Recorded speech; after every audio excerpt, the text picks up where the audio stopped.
내가 다른 사람의 잘못을 한 가지 용서하면 신은 나의 잘못을 두 가지 용서해 주신다. 처음 이 말을 대했을 때 손해볼 게 없네 하는 생각이 들더라고요. 한 개를 주면 두 개를 받으니까 절대 손해볼 일은 아니었습니다. 단순히 수리적 계산을 한 것은 아니지만 제 잘못을 용서받기 위한 좋은 계기가 될 수 있겠다 싶었죠. 그래서 내게 상처를 준 이들의 잘못을 하나씩 차례대로 용서하려고 마음먹었습니다. 그런데 그게 마음먹은 대로 잘 되지 않는 거였어요. 제 마음속에는 또 다른 마음이 뱀처럼 또아리를 틀고 있었습니다. 하나의 마음이 용서했다 싶으면 또 하나의 마음이 순식간에 원래대로 뒤집어 버렸습니다. 그래서 다시 용서하려고 하면 이번에도 또 다른 마음이 나타나 서로 난투극을 벌였어요. 제 마음속에는 수백 개의 아니 헤아릴 수 없을 정도로 많은 마음이 뱀처럼 도사리고 있었죠. 어떤 놈은 살모사 같기도 하고 어떤 놈은 실뱀 같기도 해서 내가 이렇게 복잡하고 변덕이 죽을 듯 하는 존재인지 놀라지 않을 수 없었습니다. 그리고 용서에도 크기가 있는지 상처를 적게 받은 데에는 작은 용서가 필요하고 상처를 아주 크게 받은 데에는 큰 용서가 필요하더라고요. 그러나 정작 작은 용서는 작은 용서대로, 큰 용서는 큰 용서대로 서로 버티고 끊임없이 저를 괴롭혔습니다. 마치 저로 하여금 아무것도 용서할 수 없도록 일주문을 지나면 만나는 산사의 사천왕처럼 눈을 부라리고 있는 것 같았습니다. 내가 마치 악귀라도 되는 듯 창과 칼을 들고 사천왕이 마구 나를 발로 짓밟고 있는 것 같았죠. 그런데 차차 시간이 지나자 정작 나를 짓밟고 있는 이는 사천왕이 아니라 바로 제 자신이었음을 알게 되었습니다. 제가 제 자신을 사천왕처럼 짓밟고 있는 것이었죠. 저는 제 자신의 발 아래 깔려 고개도 못 쳐들고 신음하는 악기와 같았습니다. 그때 저는 알 수 있었어요. 사람이 사람을 용서한다는 일이 얼마나 힘든 일이라는 것을. 큰 용서든 작은 용서든 용서는 크기의 문제가 아니었어요. 어느 용서든 용서의 크기와 무게는 똑같았습니다. 문제는 용서해주고 싶은 마음과 용서해주고 싶지 않은 마음이 서로 격렬하게 조금도 양보하지 않고 싸움을 일으킨다는 것이었죠. 그리고 용서해주고 싶지 않은 마음이 용서해주고 싶은 마음을 언제나 깔아뭉개버린다는 게 문제였습니다. 저는 용서해주고 싶은 마음이 언제나 힘이 세기를 바랍니다.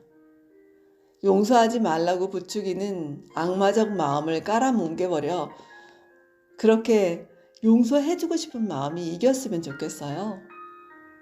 저라고 왜 용서하고 싶지 않을까요? 저라고 왜 용서받을 일이 없겠습니까? 김수환 추기경께서는 살면서 얼마나 많이 용서했는가에 따라 하느님은 당신을 용서할 것이라고 합니다. 또 당신이 다른 사람의 잘못을 한 가지 용서하면 신이 당신의 잘못을 두 가지 용서해 주신다고도 합니다. 이 말씀은 결국 제가 다른 사람보다 용서받을 잘못이 더 많다는 뜻이겠죠.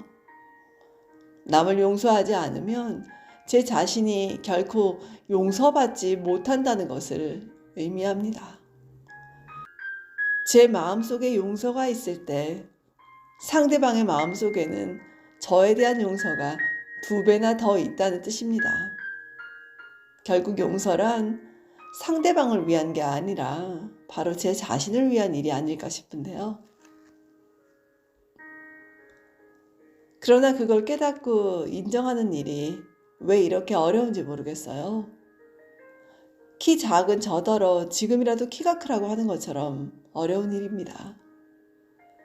용서하지 못함으로써 시시때때로 솟구쳐 오르는 미움과 분노, 적개심과 복수심은 제 영혼을 처참하게 죽이는 독소들입니다. 그런데도 저는 그 독소들에게 제 영혼을 맡겨놓고 손을 놓고 있습니다. 예수는 남을 어느 정도까지 용서해야 하느냐고 질문하는 제자들에게 77번씩 7번을 용서하라고 말합니다. 성서에서 7이란 숫자는 완전수죠. 77번에다 곱하기 7을 한 것이므로 이는 절대적인 완전수이자 무한대를 의미합니다. 그러니까 결국 무한대로 용서하라는 뜻입니다. 그러나 저는 무한대는커녕 단 하루, 아니 단 1시간이라는 유한대의 시간 동안에도 진정으로 용서하기가 힘이 들더라고요. 오늘날은 어느 분야에서든 전문가를 필요로 하는 전문가 우위의 시대인데요. 그렇다면 우리는 용서의 문제로 고통받을 때 누군가의 도움을 받아야 합니다. 용서의 전문가를 찾아가야 할 텐데요. 용서의 전문가는 바로 하느님입니다. 서강대에 계신 송복모 신부님은 하느님은 용서의 왕이며 하느님의 나라는 용서의 나라이고 한님 나라의 통치는 절대적인 용서로서 이루어진다고 합니다. 용서는 용서하겠다는 결심을 내리는 그 순간부터 시작되며 용서하겠다는 결심을 한 뒤에는 하느님께 도움을 청해야 한다고 합니다. 인간의 힘에만 의존하면 용서한다 하더라도 그게 진정한 용서가 아닐지도 모른다고 합니다. 저는 결심합니다. 제 삶에 고통을 준 이들의 잘못을 무조건 용서하겠다고 결심합니다. 산다는 것이 가슴에 촛불을 하나 켜는 일이라면 반드시 용서의 촛불을 켜야 한다고. 용서하고 싶은 마음과 용서하고 싶지 않은 마음이 서로 싸워 만신창이가 될 때는 신께 도움을 청하겠다고 결심합니다. 나약한 인간인 저 혼자의 힘으로는 도저히 용서의 강을 건널 수가 없기 때문이죠. 도움을 청하면 신께서 저의 잘못을 2배만 용서해 주시겠습니까? 몇백 배 더 용서해 주시지 않을까요? 용서는 어쩌면 신의 고유한 일, 아무도 침범할 수 없는 신의 고유한 영역입니다. 신 말고는 아무도 용서하는 일을 못할 것 같아요. 제가 다른 사람의 잘못을 용서했다 하더라도 그것은 어쩌면 진정한 용서가 아닐지 모르겠어요. 신의 손길을 거쳐야만 진정한 용서에 이르게 되는 게 아닌가 싶습니다. 저는 이제 신의 도움으로 신의 나루배를 타고 미래로 가는 용서의 깊은 강을 건너보겠습니다. 이상 내 인생에 힘이 되어준 한마디 책을 낭독해 보았습니다. 들어주셔서 감사해요.